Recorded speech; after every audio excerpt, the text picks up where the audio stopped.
Thanks. We'll Thank probably wait you. about a minute or two before we get started, but I think it's great to start the live stream now. Yep, we're on. Great. Smell, everyone is looking great with their caps. Great smiles. You all are ready, I think, to graduate. I think this time has been a long time coming. We're really excited. We have a pretty, I think, fun ceremony planned for you all. And mostly we're just excited to celebrate you all, I think. So we're going to wait just about one more minute for folks to arrive. And then we'll get started.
Alrighty, my friends, the time has arrived. The time has come.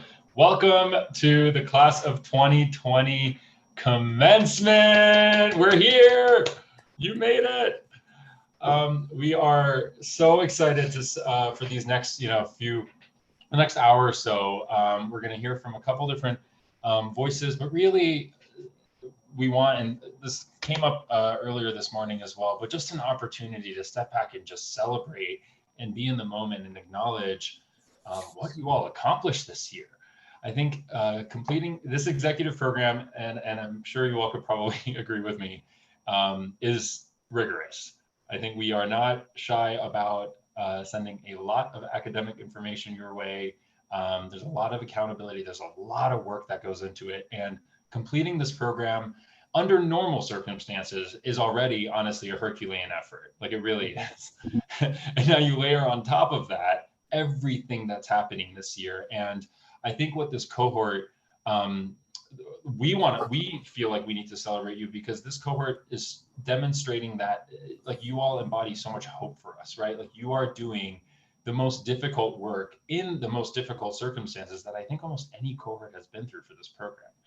And you have given, I know, the teaching fellows, the staff, even people outside of the center within the School of Social Policy and Practice, just so much hope and inspiration. You have inspired us so much over these last 9 months, and we just want to celebrate you and frankly thank you for doing this work and for doubling down. We keep saying now more than ever, and you all are the ones that are stepping up to that call. So thank you. We are so excited to celebrate you, and we have a pretty fun lineup. So in a moment, you'll hear a little bit from Ariel, who's going to do an admonition.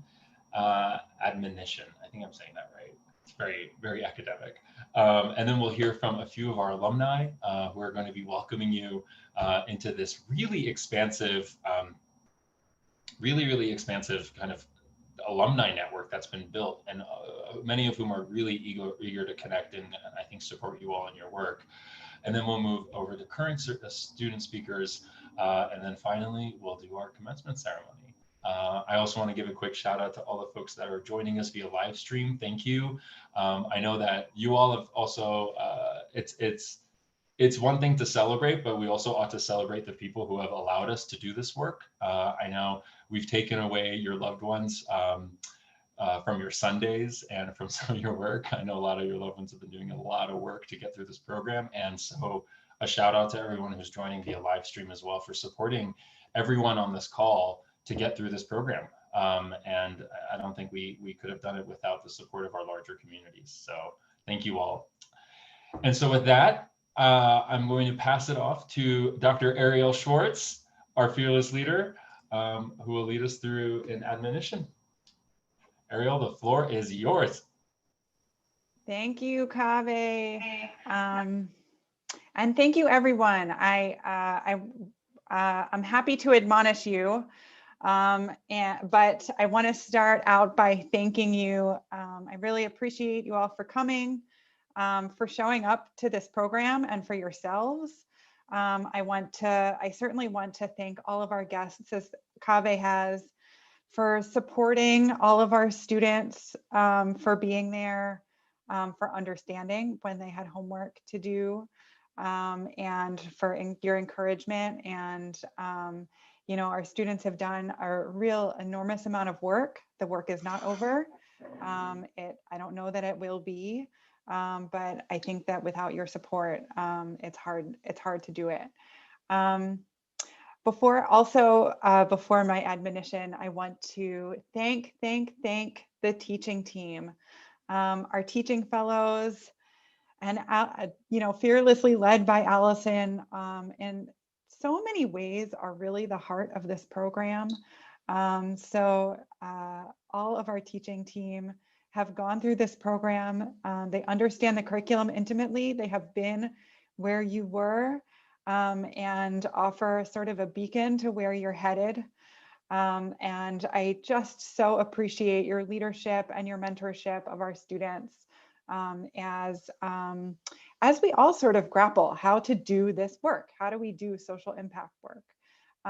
So I think if you've learned something in this program, you've learned that we have more questions than answers, and the tools that we offer are really frameworks for asking better questions and learning more about our communities. So I think y'all have done an amazing job with that. And so thank you for everybody in our community.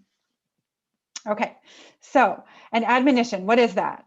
I view an admonition as earnest advice. So I was introduced to this idea as part of a service community in my grad school, and this service society really admonished me, and I really think about this a lot, to be really ever studious of the conditions, needs, and trends of the times, ever anxious to lend a hand in the social, moral, and intellectual uplift of society and of the community that I live in and love in. And so that's sort of the admonition that I've been given, and that I think that I've been guided by. And I want to admonish you too, students, to find a calling. I want to admonish you around three things. So the first thing is to look for opportunities. So every single day we are sitting in and among really important public challenges. I know that the problems that you're all tackling are important, but I want to admonish you, in addition to looking at problems, to look for opportunities. Look for changing conditions and find those windows in, and look for the resources that are really all around you that either can help you in your work, or that will help you find a way to help somebody else who's already intervening usefully. So look for opportunities. The second is to find a North Star. So that can look in a couple different ways. I really encourage you to find a vision. Think about, as you get up every day, what is your vision that you're aiming at? What are you doing this work for? What is the better future that you imagine that gets you out of bed in the morning. And then as you're thinking about that North Star, develop some metric of progress. It doesn't have to be quantitative. It can be a feeling or something qualitative, something that you can understand your progress towards that vision. So develop a North Star. And then third, this comes from the nerd inside me. I think this is really important. Develop a learningful approach. Okay, what is a learningful approach? And I think that you should have this for both yourself and your organizations. So you're in school now. You might not always be in school, but I admonish you to always be learning. Challenge your own assumptions. What are the things that you just know that maybe need a little bit of interrogating? Consider all the solutions or interventions in your ecosystem.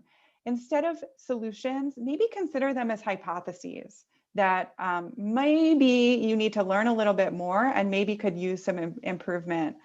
And then finally, when you think about a learningful approach, I want to invite you to find ways to practice, thinking about all the people in your ecosystem, all those humans as experts, as teachers, and as healers, right? We all have something to share. We all know something, and all of the people in our communities can offer something really important and meaningful for our communities and making our society better. So that's my admonition. We are on a lifelong journey. We're tackling challenges that cannot be solved by one person and that cannot be solved in a day, a week, a month, or a year. I am very proud of all of the work that you did, are doing, and will do in the future. And I'm so excited and honored to be doing this with you. So that's what I wanted to say. And I want to just end with congratulations and a huge thank you. Thank you, Ariel. Way to admonish us. Thank you. You have a lot of love in the chat as well. One quote was, "How does she do it? How does Ariel stir my soul?" A lot of love and a lot of gratitude as well. Thank you for sharing so much wisdom with us, and and that goes, I think, both for the staff and for the teaching team as well, for all of us here.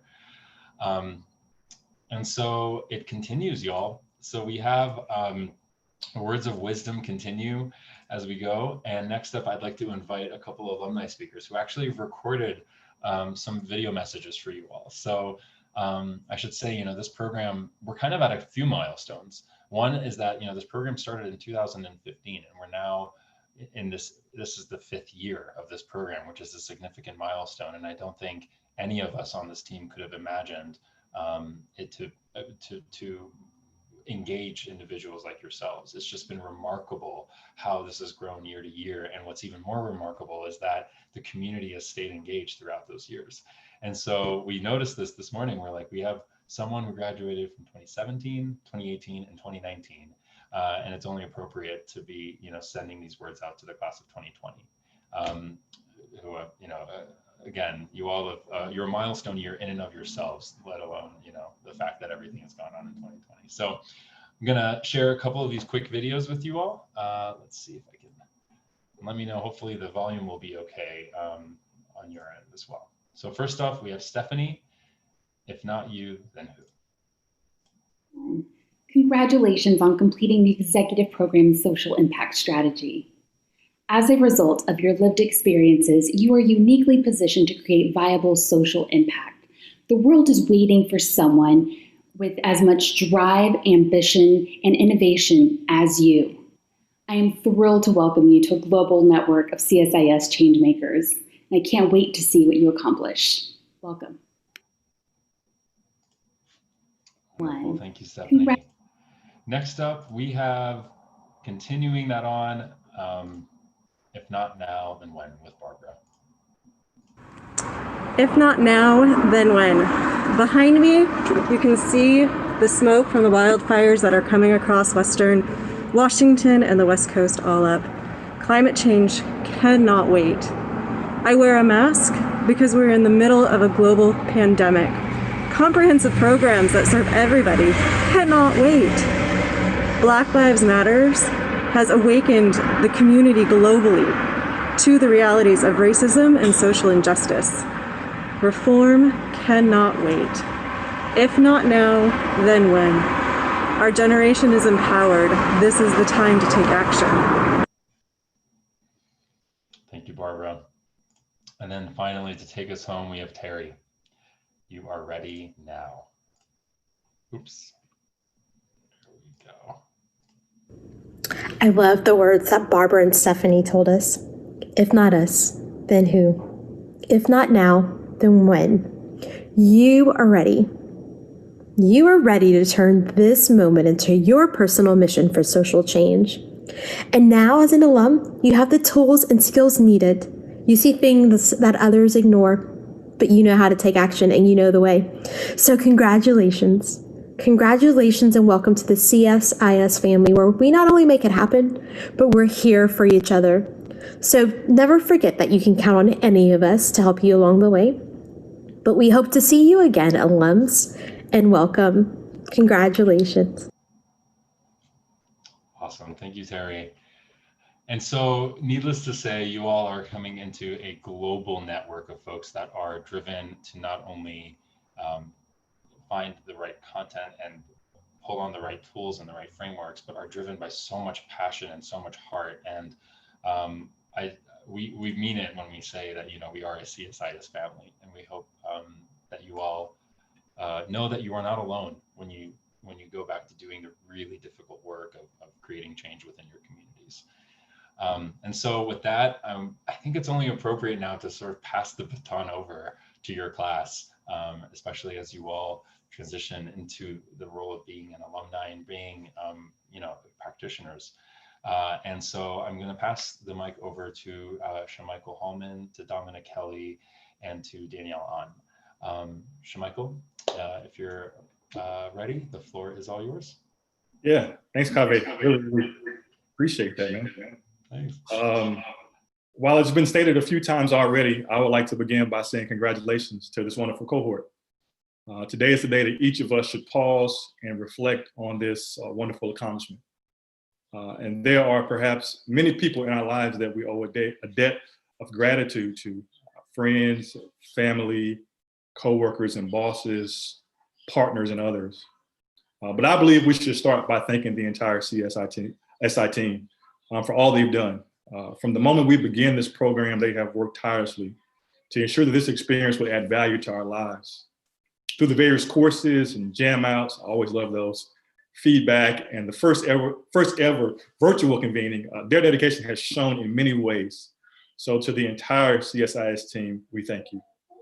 We take from this program a number of learnings, new ways of thinking about social innovation, frameworks for developing the types of innovations, enterprises, and organizations that have the capacity to create lasting change. And we've had this great opportunity to connect with fellow change makers and practitioners who are doing phenomenal work across the world. May this new information and these new relationships serve as a solid foundation on which we can now build. May we understand that the time is now for us to produce these innovations and enterprises. May we understand that the world out there is not as it ought to be. Instead, it is as it is. It is a world that in many ways has forgotten about the least of these, those that are hungry, those that are without shelter, those that live on the margins in so many ways. It is a world that, while it's still in the midst of a pandemic, is desperately seeking to get back to normal, not realizing that normal does and always has represented disaster for so many of us. I believe it's no coincidence that as a group, we were the first to go through this experience as a pandemic was hitting the world. Finally, may we understand that within each of us lies a unique opportunity, a calling, if you will, to have a profound impact on this world. It is, in the words of a very wise person who once stated, the place where your deep gladness and the world's deep hunger actually meets. May each of us understand that we have been given a set of gifts, skills, talents, and abilities to meet this exact moment in time. You are here, we are here for such a moment as this. Godspeed as you venture forth. Blessings. I just have to take a moment. Amazing, incredible. And Shamichael, thank you. You're getting so much love in the chat as well. Thank you so much. And you're absolutely right. I mean, you all have been called upon to do this work, and it's incredible how much, like, the entire community is showing up, I think, right now. Thank you, thank you, thank you for that, Shamichael. All right, next up, we have Dominic Kelly. Dominic, the floor is all yours, my friend. Thank you. We could probably just end it, honestly. That was amazing, but I'll try to follow that. Thank you, Shamichael. What an honor it's been to go through this program with all of you. Every single person in this cohort and all of our teachers are driven by the same call to help change the world. And it's been a thrill to not only work alongside everyone these past 9 months, but to learn from you as well. I enrolled in this program with my side business that I hope to be able to expand upon, but very quickly after starting, I realized I needed to focus my energy on an idea I had been thinking about for some time, but had been hesitant to move on. In these past 9 months, I've seen it grow from an idea to something that I am actually on the path to pursuing, and I have this program to thank for that. What I've ultimately learned in this program is that as change makers, we each hold a tremendous amount of power. Sure, we have seen very clearly this year that there is so much we are powerless over, particularly a global pandemic and the choices some of our fellow humans make regarding the health and safety of others. But I know that what comes with our desire to change the world is a power that cannot be taken away from us. It's just up to us whether or not we use it. This program has given us the tools we will need to execute, but we have to be willing to take the next steps to use that power that we all hold for good. For me, it has felt overwhelming at times that the problems I want to solve in the world might be too big. But I've learned in this program from all of you that it is possible to create incredible change. I've learned how to be a better leader, how to think strategically, how to understand the community I want to serve, and how to market my idea to get buy-in from more people. And now I plan to take everything I learned and harness the power of that knowledge to do big things. My dream is to get more disabled progressives like myself to work in politics and run for office. And 9 months ago, that dream seemed daunting. Today, however, I'm confident that with everything I have learned in this program and the power that is inside of me, I can achieve it. I want to end my remarks with a quote from Stacey Abrams, a quote that really drives home our experience as change makers doing this program through a global pandemic, a racial reckoning in America, the rise of fascism around the world, and an enormous number of other challenges that we might feel are insurmountable. Quote, remember this in the darkest moments, when the work doesn't seem worth it, and change seems just out of reach. Out of our willingness to push through comes a tremendous power. Use it. Thank you. Thank you so much, Tom. I love the point around knowing that you have everything within your capacity already to do this, and something that seemed daunting 9 months ago seems attainable now. And I think if we are in a position where you feel like you can achieve something under these circumstances, I mean, this is almost like you can do anything, right? So thank you so much, Tom, for bringing that up, and for elevating that. And you're absolutely right. We have everything we need to drive change, and we are 100% behind you in the work that you do too. And finally, last but not least, Danielle, passing the mic off to you. Hi, everyone. I'm Danielle. I just want to thank everyone at CSIS for creating such a useful and practical program, and our teaching fellows and the cohort, everyone who's been so generous with your knowledge, experiences, and insights, and pointing me in other directions to keep going. I wanted to tell you a really silly story I remembered recently as I was thinking about what I might offer you. And I realized that this is CSIS is part of University of Pennsylvania. And it brought me back to my senior year in high school, where I was so determined not to apply to UPenn because for whatever reason, I made the association that it was University of Transylvania of the Dracula and vampires. So like being 17, 18 years old, I didn't even know to like clarify or question what I had thought about, UPenn. So it's just kind of funny if you think about these little moments where you're fuzzy and unclear how to reconcile what you know and what you might want to go. And in my case, that manifested as my senior year in college, wanting to take an unpaid journalism internship in New York City, but not knowing how I might afford to do that.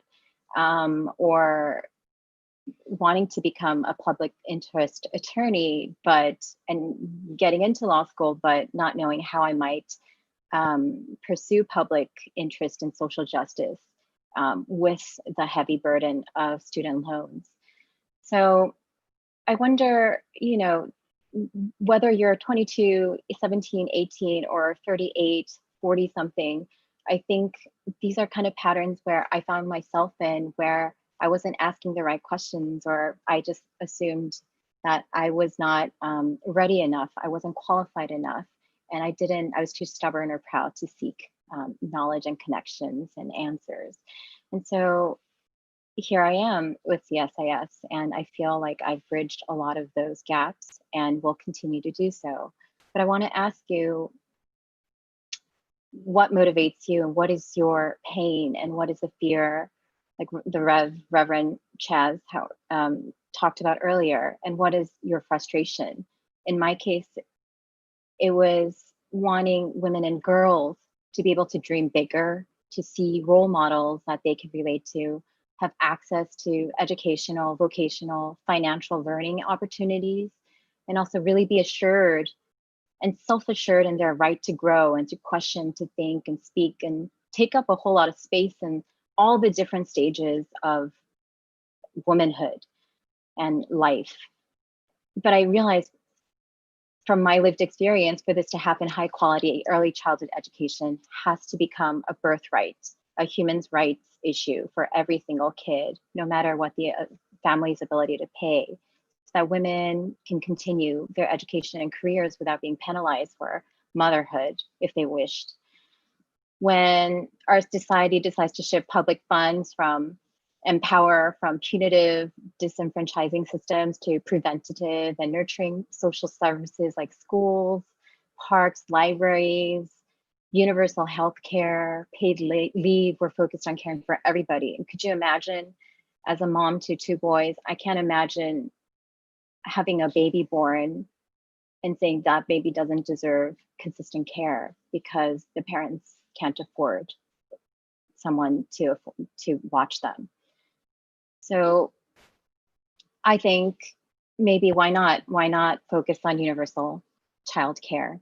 I wonder if that's too radical and too idealistic for American society, but I think that kind of radical shift is really necessary. It's a public imperative and also really possible for a more human-centric shift in our culture.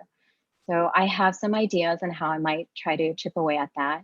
It's such a big and bold and radical idea, but as imperfect and late as we might feel, I think when we remember our pain and see the sufferings and frustrations of other people, their private and personal sufferings, it's not just an individual issue, it's a systemic issue.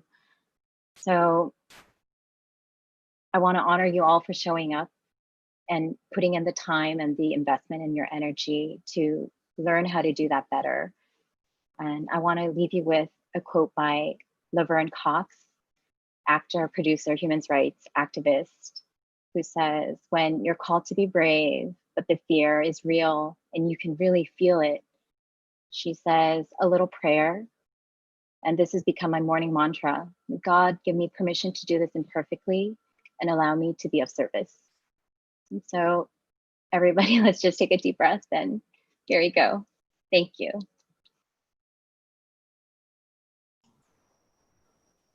Thank you so much, Danielle.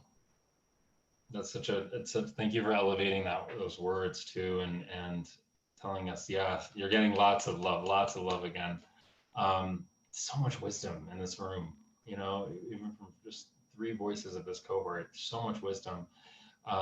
And yeah, like I said, it's just such an opportunity to celebrate you all. Thank you so much for the 3 of you for showing up so fully and for sharing so openly with us. And I think, yeah, you've stirred a lot of us, I think, and brought us and given us a lot to think about, I think, as we move into this next chapter. And so now I think it's time to start to transition and pass the mic over to our beloved teaching fellows. And our teaching fellows will actually be reading all of your names one by one to celebrate you and to, yeah, just acknowledge the work that you've done. We're going to be kind of breaking this up by packs.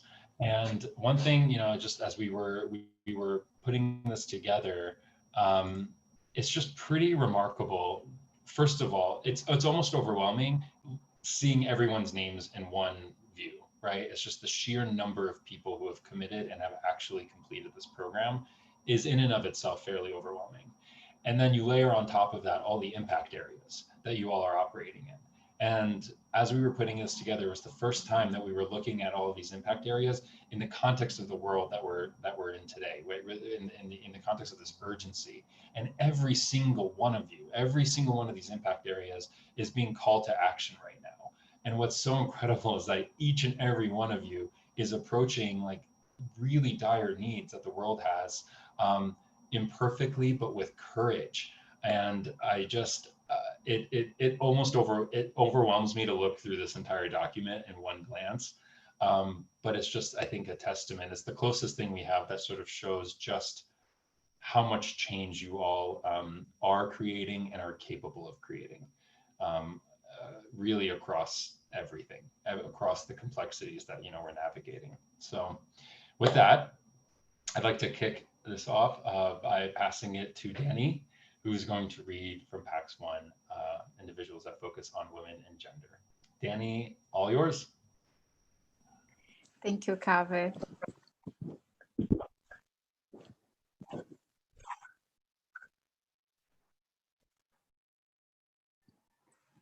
Alicia Damelli,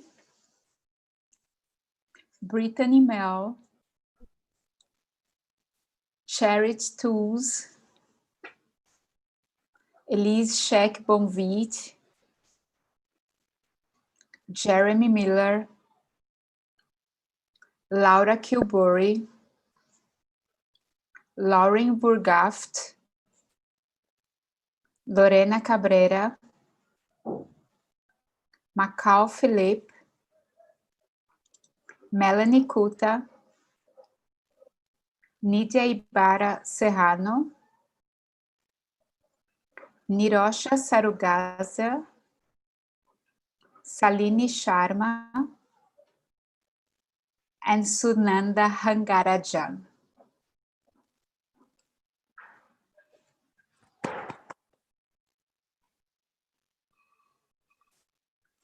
Thanks, Danny.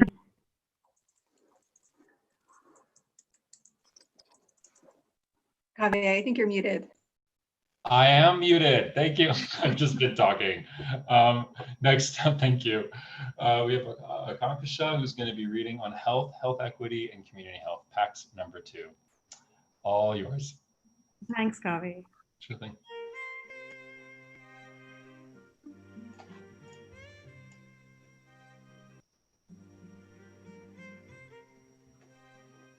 Alden Nuka,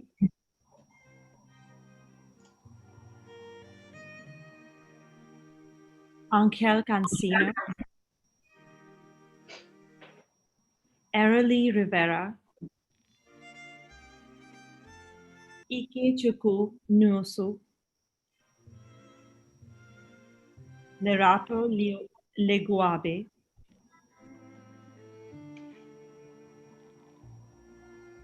Lindsay Greenberger, Margaret Yunyan, Mary Lynch, Michael Kirkonian, Michael Wash Jr., Patterson Siema, Paula Kenworthy, Shannon Enser. Wonderful. Thank you so much. And congrats to PAX 2. Next up, we have education, read by Jessica. Jessica, floor is yours. Thank you, Kaveh. Alexandra Sack, Amber Sullivan, Tony Ochoa, Ariana De La Rosa, Celeste Marion, Christopher Maldonado, Franca Mazzotti,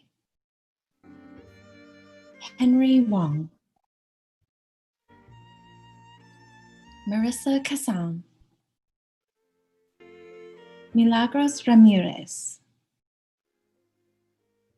Natasha Dyer, Ridi Dar, Rosie Calero,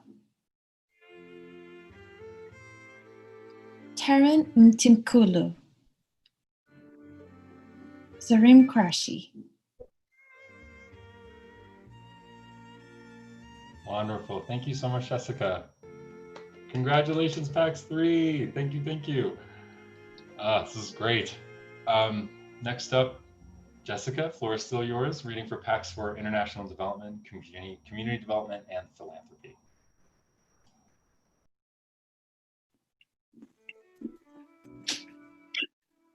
Amna Bakali, Danielle Battle, Hannah Dalmat,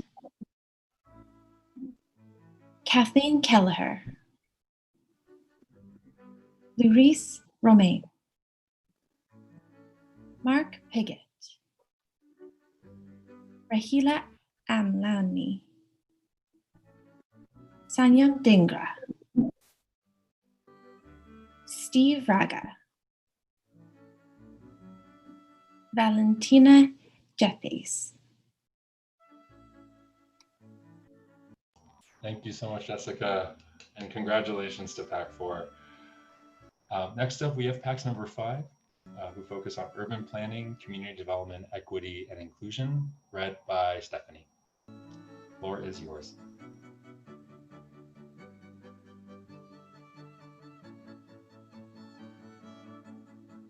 Christina Cross, Dominique Kelly, Eric Ho, Kira Crow, Kylie Nassif Blizzard, Lauren Kropf, Marley Gusard, Megan Laudenschlager, Melissa Berkowitz, Nidhi Gulati, Nina Irizarry, Shamichael Hallman, Skylar Larimore, Susan Dalton, Vanessa Caracoza.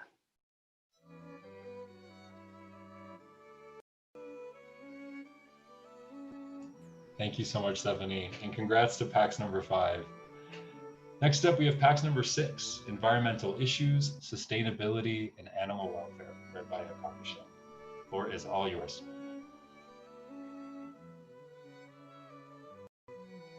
Afiong Inya, Ariella Asin, Carl Simon Strauss, Christine Sia, Danielle Pandulucci Smith, Devin Berkshire, Diego Arroyo, Marina Campos Quinlan, Megan Aaron, Preeti Tiwari, Priyanka Pillai, Sarah Daggett, Neha Panwar, Vanessa Moore. Thank you so much, and congrats to PAX 6. Next up, we have PAX 7, Youth, and this will be read by Suman. I'm not sure, Suman's on the call, Allison? I don't think Suman could make it, so I will read PAX 7.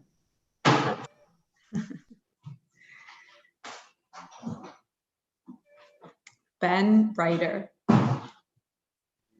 Caroline Lewis, Christopher Holtquist, Danielle Ahn, Darren Gibson, David Brown, Deborah Marin, Ellen Carney, Kunal Gulati, Leah Tisaverasinge, Mai Moore, Michelle Kars, Nivedita Siddhartan, Oscar Radoli, Mimi Ali, and William Kane. Thank you so much, Allison, and congrats to PAC 7. PAC 8, Workforce Development, read by Diane. The floor is all yours.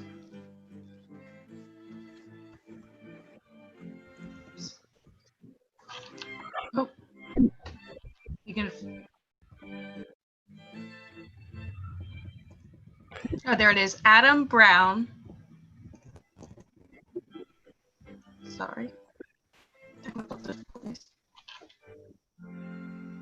Brianna Loom. David Rogus Jr. Jonathan Zion. Julia Lang. Julie Ulrich.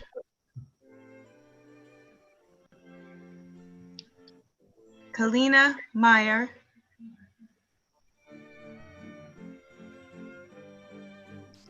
Chelsea Hopper.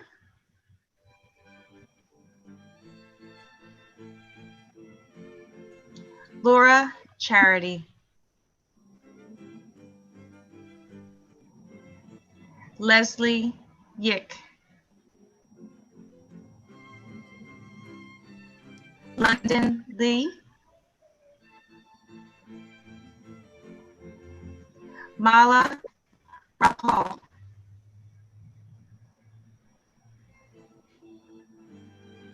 Patrick Bayer. Robert Nat.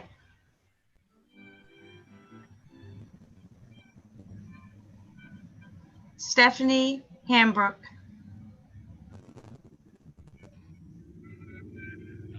Thank you, Diane. I think that concludes everybody.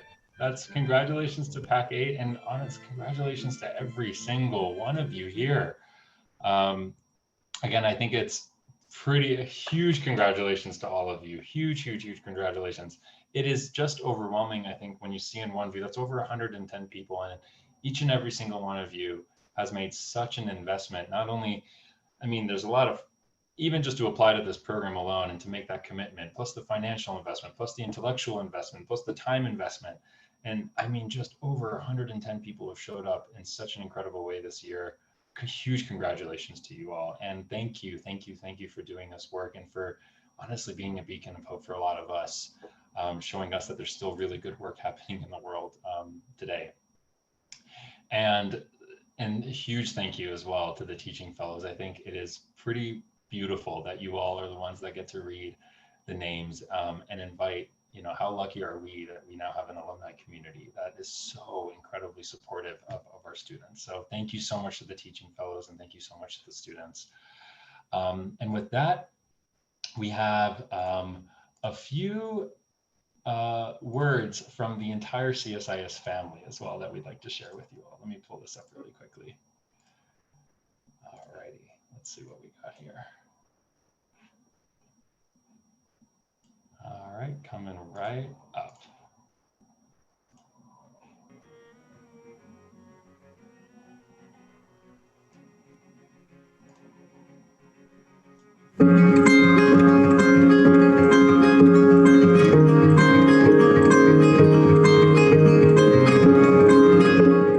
Hello, graduates. Hello, everyone. Hello, 2020 cohort. Welcome to my bamboo forest. first off, a huge congratulations. Congratulations. Congratulations! Invisible sparkles and confetti. Congratulations to you all. You've completed the program, and now you're ready to step out into the world and make a difference. You guys did it. It's been quite a wild ride that we've had since January. Oh my God. Amidst the pandemic, you have been able to successfully complete the Social Impact Strategy program. If you would imagine yourself in January 2020 and then imagine yourself in September 2020, we would have all got it wrong. But the one thing you did get right is that you started the executive program and you finished, and you should be very proud of that. This is not an achievement to take lightly, and I hope that you recognize that. I have to say, you all inspire. In a year so unprecedented as this year, you thrived, you came, you stepped up, you leaned in, you did all you had to do to get through this program while keeping and maintaining everything else in your life. Hats off to you. I am just in awe and inspired by everything that you have done. I mean, like, you have got to be one incredibly smart, tenacious, and committed group of people. Some of you are community builders, some of you will go into nonprofits, some of you will practice corporate social responsibility, some will take on social entrepreneurship, you will be activists. You're from all over the US, including 17 countries globally. So we expect you to make a big difference and a difference globally. The world needs you now more than ever. When I think of the worldwide challenges we're confronting right now, from brutal racial injustice and killing to climate change to frightening nationalism to the current pandemic, I feel like we're in urgent need of movements and leaders that can bring people together. The good news is that I feel like people are becoming more engaged as citizens because as people of conscience, we have to. Other good news, though, is that we have you. You have everything you need right now to make major contributions to the solution. We need your skills, your knowledge, your passion. You are the leaders that we need to turn these moments into movements all across the world. And even though they're big problems and big challenges, you've made a commitment to leave the world in better shape than you found it in. And I think that you really have the tools and the experience that you need to continue your learning. The learning's not over, but you know how to leverage your existing resources in new ways to respond to a changing environment, and it's really been changing this year. All of the tools you have learned during this course will help you and your venture in a big way. Not only to advance yourself professionally, but also to create change in your community. And as long as you commit to staying curious and learning, you're going to contribute to very significant change. If I have any advice for you, it's just to stay connected to each other. Stay in touch with us. Please stay in touch. We want to hear from you. Although the program's not going to be here the same way as it has been for the last 9 months, with reminders and jam outs every weekend, we are still all here as an amazing alumni of global change makers. The path of a social change leader can be isolating, so lean on one another for support and leverage the knowledge and networks of our CSIS community. We at the center have a membership for life policy. We are always going to be in your corner. Know that you can always count on us to lend a hand. Remember to celebrate your wins, and in the spirit of remaining connected with us, share those wins with us. Don't be afraid to ask for help, and remember that the most successful people and the best ideas have come with many failures and many bumps along the way. Remember, dismantling our broken systems is a marathon and not a sprint. Continue to be beacons of hope in your communities. Be persistent and continue fighting the good fight within your work, within your organizations, and continue being the great change makers that you are within your communities. My primary wish for you is that you experience the real joy that comes from losing yourself in hard and meaningful work with true teammates. I'm aware that the stakes are super high and that the journey is not over, but I'm super proud of how far you've come. Who knows where you can take this? The sky is the limit, and you're not alone in this journey. You have accomplished so much over the last 9.5 months. that you can't be anything but successful. It's been a pleasure to spend Sunday mornings with many of the students and learn about you and your projects and your aspirations. Please spend all of this new free time you're going to have on your Sundays on yourselves.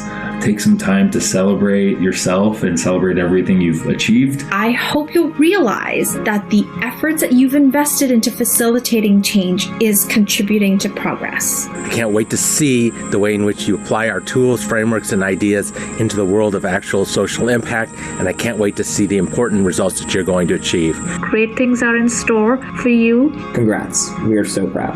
Get out there and create that social impact that you're so well positioned to create. Congratulations, class of 2020. We're so happy for you, so excited for you, and we can't wait to see what you do next. I look forward to hearing about all that you accomplish when you put those skills and knowledge to work in the community. Congratulations. Huge, huge, huge congratulations. You've earned this moment.